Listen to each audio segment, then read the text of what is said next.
시청자 여러분 안녕하십니까? BOA 뉴스투데이 시작합니다. 미국 국방부 전쟁포로 실종자 확인국이 2021 회기연도 동안 모두 14명의 한국전 참전 미군 용사의 신원을 확인했다고 발표했습니다. 특히 한국전쟁의 예수로 불리는 에밀 카폰 신부의 신원 확인을 지난 회기연도 주요 성과로 지적하면서 실종자의 신원을 끝까지 확인해 가족의 품에 안기겠다고 거듭 강조했습니다. 첫 소식 이조은 기자의 보도입니다. 미국 국방부 전쟁포로 실종자 확인국 DPAA는 최근 발표한 연례 활동 보고서에서 지난해 10월부터 올해 9월까지 2021 회계연도 동안 미군 전사자 총 142명의 신원을 확인했다고 밝혔습니다. 이 가운데 한국전 참전 용사는 총 14명입니다.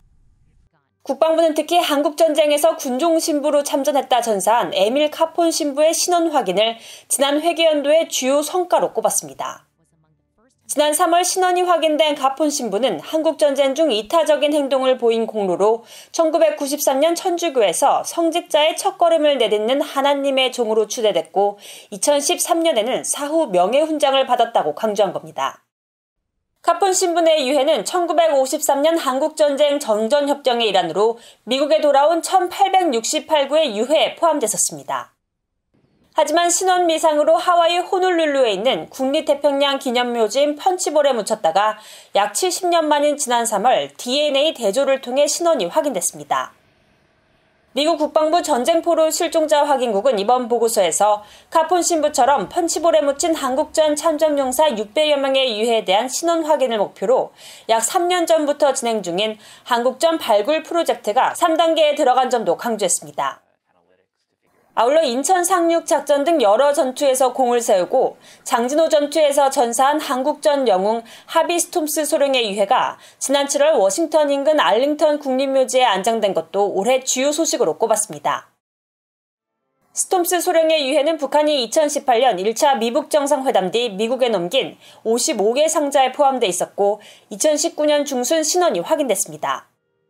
DPAA 보고서는 또 지난 4월 한국과 북한 사이 비무장지대에서 한국전쟁 중 실종된 미군 유해 발굴을 위한 현장 조사를 실시한 점도 주요 활동으로 언급했습니다. 션 에버렛 DPAA 대변인은 최근 VOA에 이처럼 신원 확인에 수십 년이 걸린 핵심 이유는 과거 법의학적 분석과 치아 기록에 의존했던 신원 확인 기술이 발전했기 때문이라고 설명했습니다. One of them is having the technology to be able to identify those people. That's one. So especially like the DNA evidence, as well as some of the other lines of evidence that we use, but especially the DNA evidence. Having the technology to be able to do that. DPAA 웹사이트에 따르면 한국전 참전 미군 전사자 중 지난 9월 28일 기준 신원이 확인된 미군은 모두 602명으로 나머지 7,554명의 신원은 여전히 확인되지 않고 있습니다. 미국 국방부는 그러나 전쟁터에서 실종된 모든 미군을 끝까지 찾아내 가족의 품에 안기겠다는 미국 정부의 원칙과 의지를 거듭 강조하고 있습니다. BOA 뉴스 이조은입니다. 미국 국무부 관리가 북한 정권의 지속적인 핵활동을 규탄한다고 밝혔습니다. 유럽연합 EU 대표부도 북한의 탄도미사일 시험 발사를 규탄하며 북한 지도부의 유엔 안보리 결의와 핵 확산 금지 조약 NPT의 안전조치 이행을 촉구했습니다. 김영교 기자입니다. 미국 국무부의 에드워드 캐뉴얼 국제원자력기구 IAEA 담당 참사관 대행은 25일 오스트리아 빈에서 속개된 IAEA 정기 이사회 성명을 통해 북한의 핵활동 재개에 강한 우려를 나타냈습니다. 캐뉴얼 대행은 라파엘 그로시 IAEA 사무총장이 전날 북한이 최근 영변 핵시설 내 5메가와트 원자로와 방사화학연구소에서 활동을 재개했다며 우려한 것에 공감한다면서 그러나 미국은 북한과 계속 대화를 추구하고 있다고 밝혔습니다. 이어 미국은 지난 9월 65차 IAEA 총회에서 북한 핵과 관련한 결의안이 채택된 것을 환영한다며 이 결의안은 북한 정권의 유엔 안보리 결의 의무 준수를 재확인하고 모든 회원국에도 결의 이행을 촉구하고 있다고 강조했습니다. 아울러 미국의 목적은 한반도의 완전한 비핵화임을 상기하며 미국 정부는 미국과 동맹, 현지주 등 미군의 안전 증대를 위해 북한과 외교를 통한 세밀하게 조율된 실용적인 접근법을 계속 취하고 있다고 말했습니다. 그로시 IAEA 사무총장은 24일 성명을 통해 영변 핵시설 내 새로운 활동, 평산과 강선의 우라늄 관련 시설에도 지속적인 움직임을 포착했다고 밝히는 등 지난 9월 제65차 IAEA 총회 이후 북한의 우라늄 농축 활동에 우려를 계속 제기하고 있습니다. The Democratic People's Republic of Korea nuclear program goes full steam ahead with work on plutonium separation, enrichment, uranium enrichment and other activities.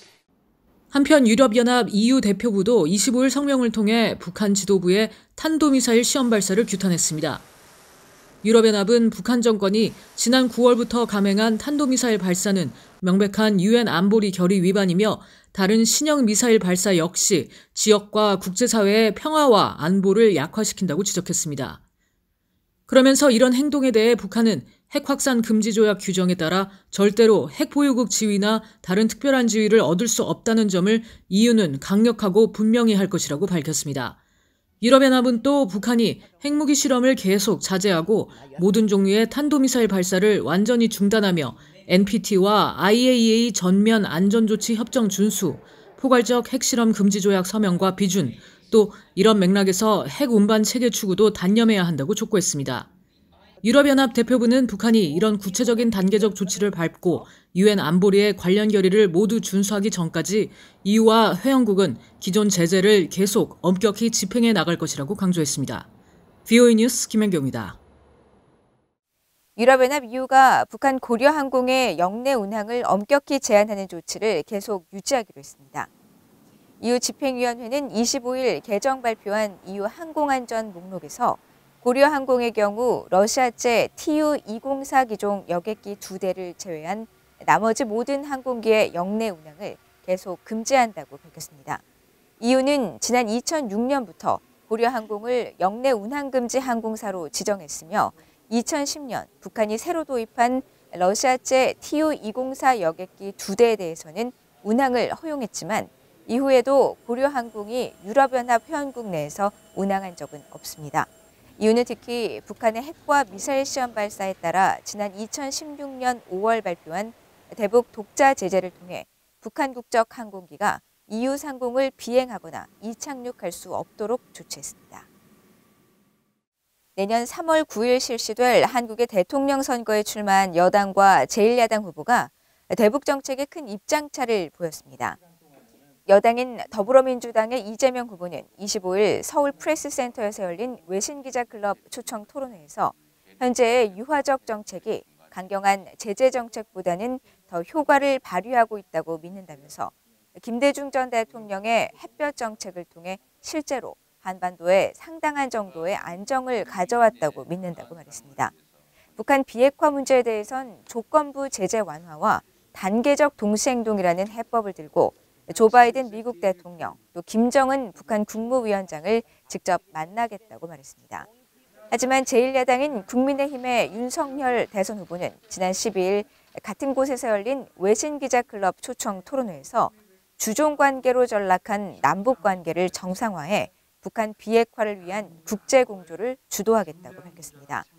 윤 후보는 또 문재인 정부가 추진하는 종전선언에 대해서도 안보에 문제가 생길 수 있다며 반대 입장을 밝혔고 현 정부에서 약화된 안보 태세, 또 북한 지도부의 위협 방치를 비판하며 한국형 미사일 방어망 체계를 촘촘히 하고 한미 확장 억제력을 확충해 북한 정권의 핵 미사일 능력을 무력화하겠다고 밝혔습니다.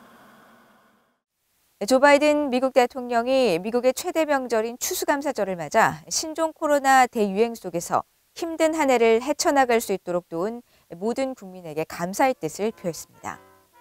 바이든 대통령은 24일 백악관 홈페이지에 올린 추수감사절 포고문에서 추수감사절은 하나님과 국가, 서로가 주고받은 많은 축복을 되돌아보는 때라면서 특히 도전의 시기를 보내는 동안에는 더욱더 그렇다고 말했습니다. 그러면서 코로나 시기에 다시 교육의 장으로 나와 어린 학생들을 지도하는 교사와 어려운 시기에 가족을 책임진 부모, 안전하고 효과적인 백신과 치료법을 개발하는 연구진 과학자들에게 고마움을 표한다고 밝혔습니다. 바이든 대통령은 또 포고문에서 이번 추수감사절은 많은 미국인에게 신종 코로나 대유행 시작 이후 처음으로 사랑하는 이들과 함께 모이는 날이 될 것이라면서 우리는 오늘을 축하하는 동시에 식탁에 빈 의자의 고통을 느끼는 많은 가족을 생각할 것이라고 말했습니다. 한편 전미자동차협회는 앞서 이번 추수감사절 연휴 기간 다양한 교통편을 이용해 80km 이상 여행하는 미국인이 5,300만 명에 달해 코로나 이전 90% 수준에 달할 것으로 전망했습니다. 이상으로 VOA 뉴스투데이를 모두 마칩니다. 시청해주신 여러분 고맙습니다.